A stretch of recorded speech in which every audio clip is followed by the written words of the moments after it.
नमस्कार प्रणाम। हम लोग के छोट भाई देवा दीवाना गोड़ छू के गोड़ लगा तनी। का हाल बा आप लोग जहाँ भी होखम, मस्त होखम, स्वस्थ होखम, व्यस्त होखम। बहुत जल्द हमारे को शॉर्ट मूवी में काम मिल गई बाटे। शॉर्ट मूवी रिलीज होने वाला बाटे। आप लोग हमारे चैनल के सब्सक्राइब कर दी देवा दीवाना और शेयर करी, सब्सक्राइब करी, सपोर्ट करी। बहुत जल्द हमारे शूटिंग चालू होने वाला बाटे। अभी पूजा 2 दिन रखा गई बाटे। पूजा जैसे ही समाप्त हो जाई हमारी शूटिंग चालू हो जाई। और आप लोग हम चाहम कि वो वीडियो आवे तो आप लोग ज़्यादा से ज़्यादा प्यार दी, दुलार दी, बस सपोर्ट करी थोड़ा।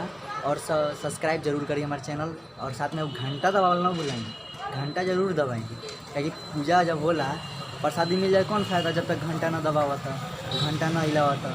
जैसे आप लोग सब्सक्राइब करी तो घंटा जरूर दबा दी।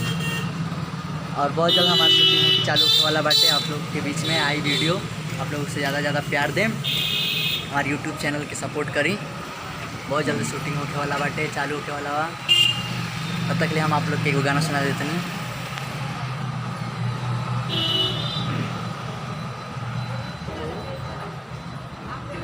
अरे काका हो हमरा के रहिया बताई द,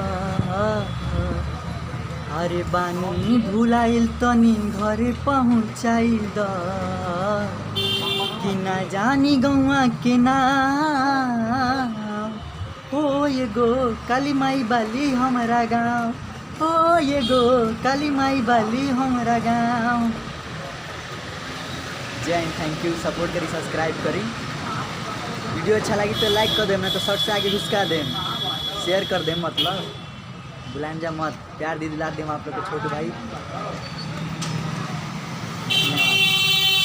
सपोर्ट करी, सब्सक्राइब करी।